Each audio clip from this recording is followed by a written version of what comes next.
I'm going to share a technique with you that's going to help you catch a lot more crappie during any season. My name's Josh with Josh and Hunter's Adventures, and welcome back to the channel.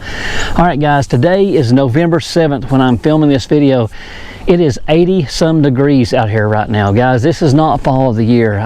We had some cooler weather and the fish was doing really well, and then with the last week we've been in the 80s and it's just been hot, and they've been extremely finicky, and so I've had to switch over, and the technique that we're going to be talking about is a slip bobber technique.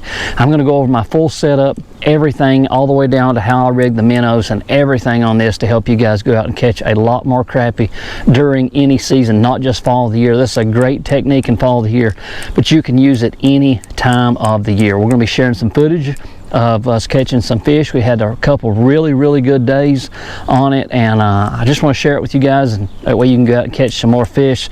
But if you're new here, make sure you go ahead and hit that subscribe button and turn on that notification bell. Alright, so let's talk about a rod, reel, and line setup first. I'm using an older rod. This is a Falcon noodle rod. This is what I use for float and fly fishing, if you guys are familiar with that, for bass fishing. It's a very flimsy rod, but I'm still able to have enough backbone, you know, to fight them and everything like that. So like I said, it's meant for bass is what I use it for, but it's a great slip bobber rod for crappie fishing. I'm running a Daiwa Crossfire 3000 with 4-pound test trilene big game. It's in the green color. Now the bobber that I'm using is just your standard slip bobber. I've got a bead on there, and I'm running this little bobber stop just like here. You can see it comes with the beads. You can buy these basically anywhere, Walmart to any tackle store. And I'm running a split shot. It just really depends on the depth I'm fishing at the current time. I've been fishing anywhere from 6 foot to 14 foot, and I've just been playing around with the split shot sizes. Very simple there. The hook that I'm using is a Mr. Crappie size 4 hook. I really like these hooks. I'm going to get one out and show it to you.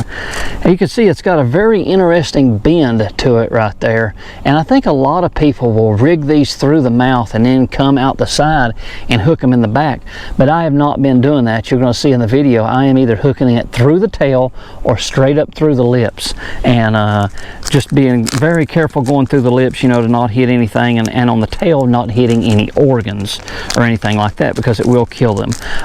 You're going to hear in the video my aerator right here running. I apologize for that, but I got to keep them alive, guys. So I'm just going over this real quick, and then I'm going to cut this back on.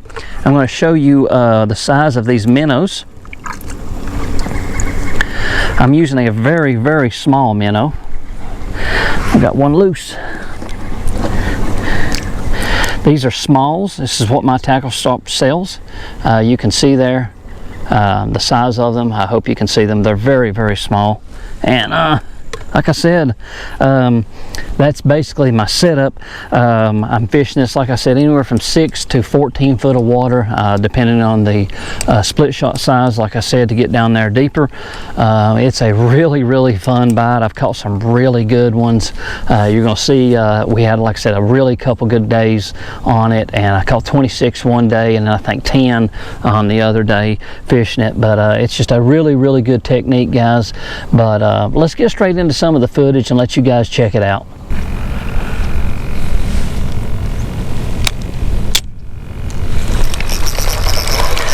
Let's see what we got here.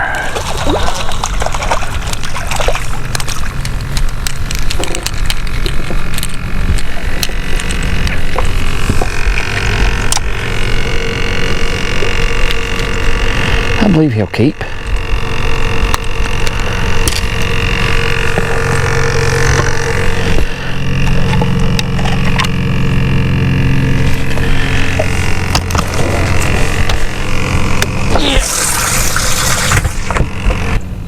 Old Minner, he's swimming around now. Something got him nervous down there.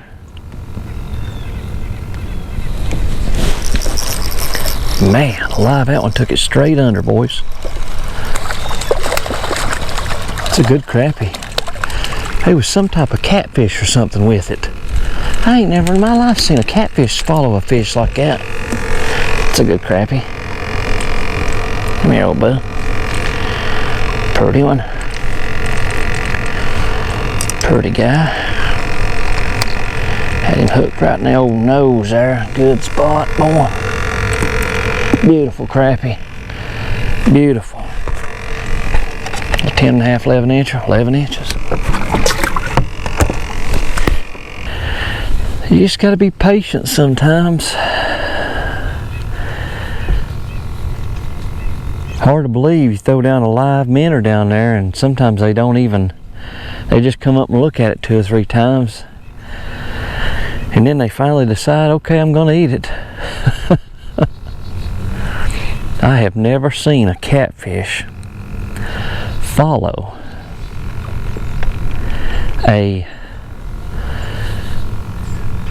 another fish to the boat like that. I just have never seen that.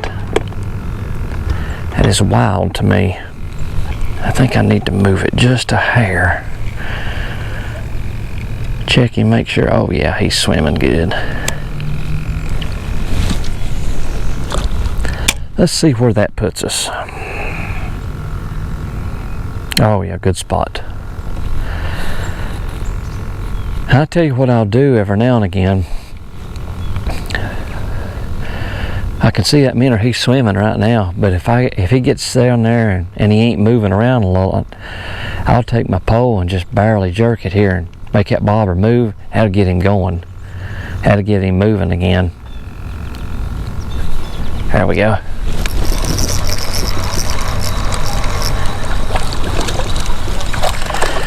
How to get him moving. I don't think he's gonna keep. We ain't gonna keep him anyways. I'm gonna let him go. Let him grow up, be a little bigger. Little bit bigger. Old Minner's swimming now. He said something ain't, I don't like this. Something got him nervous. Like I said, I get that minnow moving, I get him swimming around. I tell you what now, there's some big ones in there, I know that. I'd like to con some of them into biting. As active as this minnow is, I'm really surprised we hadn't got bit. I almost think maybe I need to shorten my bobber up just a little bit. Now guys, when the bite gets tough like this, sometimes you got to switch over to a minnow. I mean, it's just like anything else. Sometimes they get, you know, they get hard to catch. So you got to change up to a minnow sometimes. This is a good crappie. Yep, good. Good one.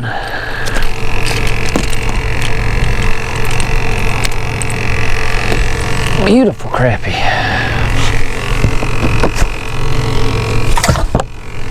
Alright, so I'm going to show you guys real close how I hook these fish. I just go right through the lips. Right there on the lip. I know you ain't going to be able to see, but I'm going to, I'll hook him. And you can see there, he's right through the lip, right through both lips. Every now and again, sometimes I'll hook him through the tail.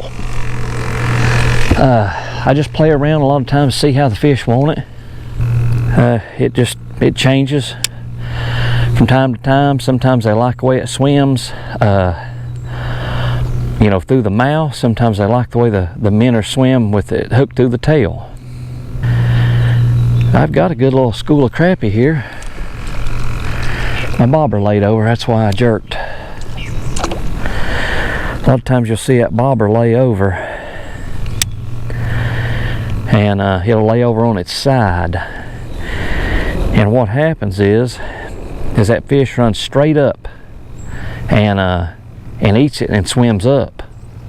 And then that bobber's weighted, well, it ain't got no weight on it, so it just lays over. I tell you though, you think when you're fishing with minnows, a lot of times you think, man, you know, it's just you ought to be able to throw in there and just catch them every cast. And sometimes it is. Sometimes it is that way, and then a lot of times you've got to really provoke them to bite. Like I said, I always try to make sure that minnows are moving. If he's not, I just pop that rod just a little bit and that gets him going. There he is. That fish ain't gonna keep.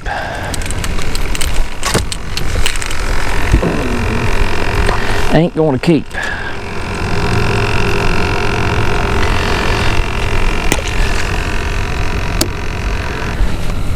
It's a really good way to catch them in the fall of the year. Hopefully we can weed through the little ones and get some of these bigger ones to bite.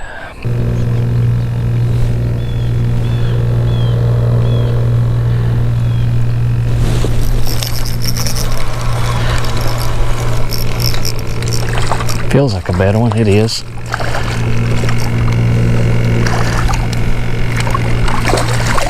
Real good one. I can get him in.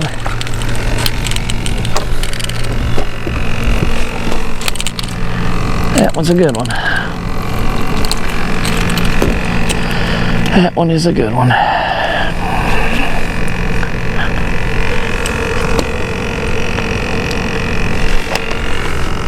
Got lucky too.